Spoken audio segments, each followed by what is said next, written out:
जय श्री राम सभी को। आज मैं पहुंच गया हूं मध्य प्रदेश के चित्रकूट में। और वैसे तो हमारे देश में दो चित्रकूट है, लेकिन जो दूसरा है उसका नाम चित्रकूट वाटरफॉल है। वो जगह का नाम चित्रकूट नहीं है, वो छत्तीसगढ़ में पड़ता है। और मैं इस टाइम मध्य प्रदेश में हूँ। ये जगह का नाम चित्रकूट है और ये श्री राम जी के वनवास के दौरान जो घटनाएं हुई थी उनमें से एक है और ये उससे रिलेट करता है। तो काफ़ी रोचक जानकारियाँ इसमें हैं, बहुत मज़ा भी आ रहा है। लेकिन हालांकि धूप थोड़ी ज़्यादा होने लगी है आजकल और मैं निकला भी थोड़ा लेट होटल से, क्योंकि कल का दिन काफ़ी हेक्टिक हो गया था। बाकी मैं अभी शुरुआत कर रहा हूँ यहाँ के राम घाट से और राम घाट के द्वार पे खड़ा हूँ मैं इस टाइम पे। वैसे ज़्यादातर लोग यहाँ शाम को आते हैं क्योंकि यहाँ पर आरती होती है, लेकिन मेरा आगे का सफ़र भी लंबा है, तो जो दो चार चीज़ें हैं मैं उनको कवर अप करके आपको दिखाना चाहता हूँ कि यहाँ पर क्या क्या चीज़ें हैं और कितना आपको घूमना चाहिए और कैसे आपको अपना शेड्यूल बनाना चाहिए। बाकी भाई यहाँ पर खाने पीने की चीज़ें ना उतनी ज़्यादा बढ़िया नहीं है, आप होटल वगैरह ढूंढते रह जाएंगे, होटल भी लिमिटेड है और खाने पीने के लिए कोई भी ढंग का रेस्टोरेंट या ढाबा नहीं है। मेरे को एक ही मिला बड़ी मुश्किल से, और इनके पास भी 200 रुपये अनलिमिटेड थाली का रेट है। हालांकि बिना लहसुन प्याज वाली थाली है और अच्छा लगा यहाँ का खाना। और 200 रुपये में आपको पेट भर के खिलाया जाएगा और ज़बरदस्ती खिला रहे थे, मतलब कि भाई थोड़ा और ले लो, थोड़ा और ले लो करके। बाकी यहाँ सही है, जैसे बाकी मंदिरों में जाते हैं ना, भीड़ भाड़ और भाई काफ़ी ऐसा हो जाता है, होच पोच सा मामला हो जाता है। वैसा नहीं है, साफ सुथरे खुले डुल्ले रास्ते हैं, धीरे धीरे लोग अपने काम धंधों में लगे हुए हैं। ऐसा लग रहा है कि यहाँ आके लाइफ रुक सी गई है, लोगों को कोई जल्दबाजी नहीं है कहीं जाने आने की, सब कुछ सही से हो रहा है। तो इसी होटल के जस्ट पास में पार्किंग है, पार्किंग में गाड़ी लगा के, और मेरे पीछे आप देख रहे हैं और रामघाट का तोरण द्वार है, वहाँ से हम अंदर चलते हैं और बाकी की बातें आपसे आगे चलते चलते करेंगे।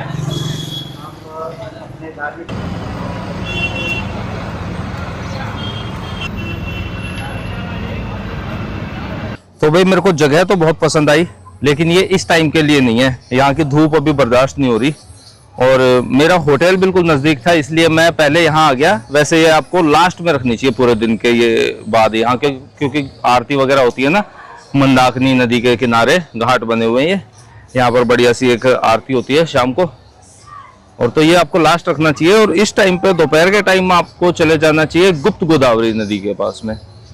तो गुप्त गोदावरी क्यों है? क्योंकि वो दिखती नहीं है, इनविजिबल है, लेकिन कुछ महसूस होता है वहाँ पर जैसे नदी जैसा है। और वहाँ पर गुफाएं हैं, तो वहाँ पर ठंडक रहती है इस टाइम पे। तो भाई गुप्त गोदावरी पे चलेंगे, वो यहाँ से 20 किलोमीटर दूर पड़ती है और वहाँ पे अपने 2-3 घंटे बिताने के लायक जगह है। बाकी चित्रकूट के बारे में मैं जो आपको बताना चाह रहा था कि रामायण में कई बार चित्रकूट का जिक्र हुआ है, और चित्रकूट वो जगह है जहाँ से अयोध्या से वनवास पाने के बाद श्री राम जी चित्रकूट में काफ़ी टाइम के लिए रुके थे। वैसे तो वो एक जैसे खाना बदोश वाली ज़िंदगी थी कि आज यहाँ रुक गए, कल वहाँ रुक गए, अलग अलग जगहों पे, लेकिन चित्रकूट का जो पर्वत था वो जगह इनको काफ़ी पसंद आई थी और यहाँ पर उन्होंने काफ़ी समय बिताया। हालांकि आप गूगल वगैरह करेंगे तो वो कहते हैं कि 14 साल के वनवास में 11 साल उन्होंने यहाँ बिताए थे। और ये वही जगह है जहाँ भरत को जब पता लगा था कि उनको वनवास मिला है, तो वो यहाँ पर उनको लेने के लिए आए थे, बहुत मनाने के लिए आए थे, लेकिन उन्होंने पिता की आज्ञा की अवहेलना नहीं की और वो यहीं रुकने का फैसला किया उन्होंने। लेकिन मुझे लगता है पर्सनली जो कि गूगल पे 11 साल का जिक्र जो किया गया है वो गलत है, क्योंकि मैंने स्कूल टाइम पे रामायण बहुत पढ़ी है और मैंने बहुत बारीकी से कई बार इनको देखा है। रविंद्र जैन जो गाते हैं सुंदरकांड, वो सुंदरकांड को कई बार सुना है, तो मेरे हिसाब से वो गलत है। हालांकि उन्होंने अपना वनवास का काफ़ी समय यहाँ पर बिताया था और उसके बाद वो चले गए थे पंचवटी, जहाँ पर वो जगह उनके सबसे ज़्यादा पसंद आई थी, जहाँ शूर्पणखा की नाक काटी गई थी और वहाँ पर गोदावरी नदी पास में पड़ती है। तो चलो भाई अब बाकी की जगहों को छोड़ के और पहले गुप्त गोदावरी पे चलते हैं, उसके बाद हनुमान धारा है और एक जगह और है, वहाँ भी चलेंगे। और यहाँ पर शाम के टाइम आना चाहिए, तो मैं दोबारा रिपीट तो नहीं करूँगा, मैं आगे वाराणसी के लिए निकलूँगा। तो ये 3-4 जगहों पर को घूम लेते हैं और देख लेते हैं अच्छे से, और फिर उसके बाद अपन वाराणसी के लिए निकल चलेंगे आज।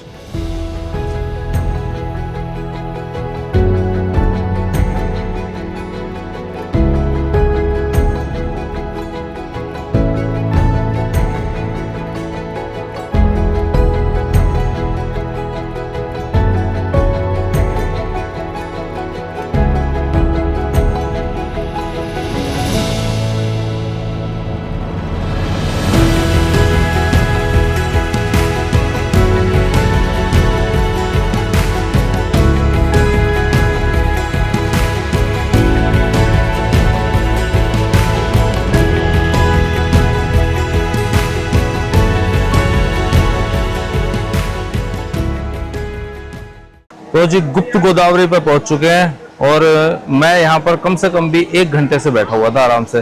मैंने कहा पहले चीज़ों को समझूं देखूं तब मज़ा आ रहा है। लेकिन यहाँ पर जैसे वहाँ पर इतनी धूप थी ना, यहाँ पूरे पहाड़ पहाड़ हैं और खेत हैं दूर दूर तक, तो धूप वगैरह तो है फिर भी, लेकिन मौसम जो है ना उसमें भी एक अलग सी नमी है और बहुत अच्छा लग रहा है। तो ना कोई स्वेटिंग हो रही है और ठंडी ठंडी हवा चल रही है। और मेरे पीछे जो आप पर्वत देख रहे हैं, मेरे पीछे जो आप धारा देख रहे हैं, ये गोदावरी नदी की धारा है। हालांकि यहाँ पर सिर्फ पहाड़ के अंदर, गुफा के अंदर आधा किलोमीटर तक ये धारा बहती है और उसके बाद ये अंडरग्राउंड हो जाती है और महाराष्ट्र नासिक में जाके ये ऊपर आती है। तो गोदावरी नदी सोचो यहाँ तक आ जाती है। इसका इतिहास क्या है कि श्री राम जी जब चित्रकूट पर्वत पर अपना बसे थे वनवास के दौरान, तो गोदावरी नदी सबसे पहले उन्हीं को नजर आई थी, जबकि इस नदी को राक्षसों ने और दानवों ने ढूंढने की बहुत कोशिश करी और वो कभी नहीं ढूंढ पाए। और जब श्री राम जी का हाथ इस पर लग गया तो उन्होंने मतलब नदी अपने आप में बोलती है कि भाई मेरे को कोई मैली ना कर सके, इसलिए अब मैं अदृश्य हो जाऊंगी, किसी को दिखूंगी नहीं। तो यहाँ पर कुछ एक आधे किलोमीटर का पार्ट है, उसके बाद नदी किसी को नहीं दिखती कि अंदर अंदर अंदर सोचो कितनी दूर यहाँ से नासिक है, वहां जाकर ये नदी निकल रही है ना। कितनी मजेदार बात। और ये छोटी सी धारा यहाँ बह रही है, पवित्र जल धारा है, लोग अपना स्नान भी करते हैं नीचे और छींटा लगाना चाहिए। और ये यहाँ पे आके पोंड में थोड़ी देर के लिए ये पानी स्टोर होता है और फिर उसके नीचे आगे बह जाता है। बाकी यहाँ पर आकर आपको अच्छा तो जरूर लगेगा। आप आएंगे, बैठे, खाने पीने की भी प्रॉपर चीजें हैं और आपको मतलब आना चाहिए। कुल मिला के ये है थोड़ा ऑफ बीट, क्योंकि इससे आगे जो है ना कनेक्टेड है अगर, तो वो 130 किलोमीटर बाद खजुराहो टेम्पल आ जाते हैं। लेकिन अगर इस जगह को कहें तो ये काफ़ी ऑफ बीट है और ज़्यादा भीड़ भाड़ भी नहीं है, पीसफुल जगह है और पेड़ पौधे इतने हैं कि आपको गर्मी का एहसास नहीं होगा। और मेरा एक ऐसा मानना है कि मुझे लगता है कि बरसात में ये जगह और खूबसूरत दिखती होगी। तो कुछ एक दो और बैठ के यहाँ पर और फिर उसके बाद मैं वापस उसी तरफ निकल जाऊंगा। और अब मैं जा रहा हूँ हनुमान धारा की तरफ, पर वहाँ पे चल के हनुमान धारा के बारे में बात करेंगे। तो भाई अभी मैं निकल चुका हूँ वापस हनुमान धारा की तरफ और वहाँ पर चलकर वहाँ के इतिहास के बारे में बताऊंगा।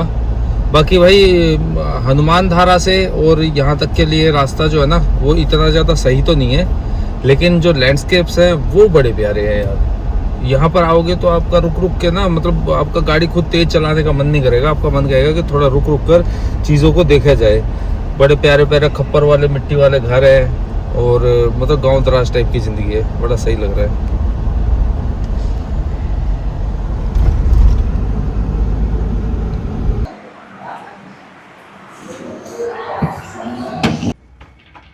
तो भाई हनुमान धारा पहुंच चुके हैं और यहाँ पर रोपवे और पैदल और रोड से तीनों ही ऑप्शन है रास्ते के जाने के, लेकिन रोड का रास्ता थोड़ा सही नहीं है, ऑफ रोडिंग है। और 2 पैदल रास्ते हैं और एक ये रोपवे है जिसका कि 170 पर हेड अप डाउन का टिकट है। और वो टिकट नॉर्मल विंडो से भी मिल सकता है और ऑनलाइन भी मिल सकता है। इस टाइप से ऑनलाइन टिकट बुक होती है यहाँ की, वो मैंने कर ली थी। हालांकि 5-1 मिनट लगे इसको बुक करने में, पर विंडो पे काफ़ी भीड़ थी इसलिए मैंने यही वाली टिकट कर ली। और अब ऊपर चलते हैं। मैं अपने साथ ये बॉटल लेके जा रहा हूँ, इस बॉटल का मैं क्या करूँगा ये भी आपको दिखाऊँगा ऊपर चल के। और भाई बहुत से लोगों को लगता है कि ये ट्रॉली चल रही है, जबकि ट्रॉली नहीं चल रही होती है, ये ट्रॉली फिट रहती है रोप पे और ये रोप चल रहा होता है।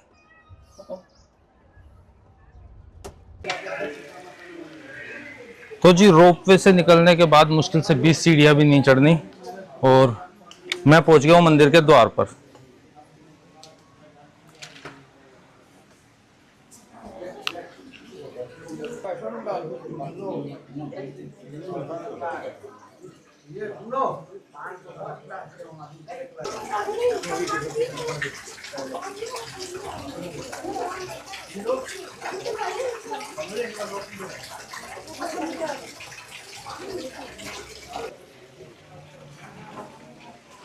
तो जी 5 मिनट लगे बस दर्शन करने में और वहाँ से फ्री हो गए हैं। यहाँ का मैं आपको इतिहास बता दूं कि यहाँ पर हनुमान जी की जो लेफ्ट भुजा है उसकी मतलब चट्टान के अंदर ऐसी बनावट है जो कि हनुमान जी की मूर्ति की तरह दर्शाती है, और जो उनकी लेफ्ट भुजा है वहाँ से पानी गिरता है। और वो पानी गिर के और ये धारा का रूप लेके यहाँ नीचे कुंड में आ रहा है। और ये मैं इस बोतल में भर के ले जाऊंगा। जैसे गंगा जल को पूजते हैं ना, हालांकि गंगा जल में तो ना काई लगती है ना कीड़े पड़ते हैं, लेकिन ये जल भी पूजनीय है पर उतना पवित्र नहीं है गंगा जल जितना, लेकिन पूजनीय है। तो ये एक बोतल में भर के ले जाऊंगा अपने लिए। दूसरी बात ये है कि ये चीज़, ये आसपास की यहाँ सारी चीज़ें रामायण से ताल्लुक़ रखती हैं। ये जो भुजा में से जल गिरता है, ये कहा जाता है कि श्री राम जी ने हनुमान जी की मदद की थी, जो उनको पूंछ में आग लगने के बाद बहुत क्षति पहुंची थी और गुस्सा भी आया था। तो उनको शांत करने के लिए यहाँ से ये जलधारा बहती है और नीचे ऐसा माना जाता है कि यहाँ उनकी पूंछ है, जो कि पूंछ पे वो पानी की धारा गिर के और उनको, उनकी अग्नि को शांत करती है। ये है। बाकी अच्छा है, यहाँ पर अभी तक कोई रोक टोक नहीं है किसी चीज़ की। आप फोटो खींचे, वीडियो बनाएं या कुछ भी करें। और ऊपर से ये पूरा पहाड़ का नज़ारा है, क्योंकि हम पहाड़ के टॉप पे हैं इस टाइम पे, तो दूर दूर तक का यहाँ का चित्रकूट का एरिया बहुत अच्छे से दिख पा रहा है। और अच्छा लगा मेरे को, मतलब एक डिफरेंट एक्सपीरियंस था यहाँ आना मेरा। और अब मेरा प्लान वाराणसी की तरफ निकलने का है, तो मैं यहाँ नहीं रुक रहा। जितना भी, हालांकि वाराणसी 300 किलोमीटर पड़ता है यहाँ से, तो मैं जितना भी ड्राइव कर पाऊँगा। फिर रास्ते में कहीं पे एक स्टे लेके और कल सुबह फिर वाराणसी से शुरू करेंगे। उम्मीद करता हूँ आपने ये वीडियो एंजॉय किया होगा। ऐसे ही और वीडियो देखने के लिए बने रहिएगा हमारे साथ। सी यू सून।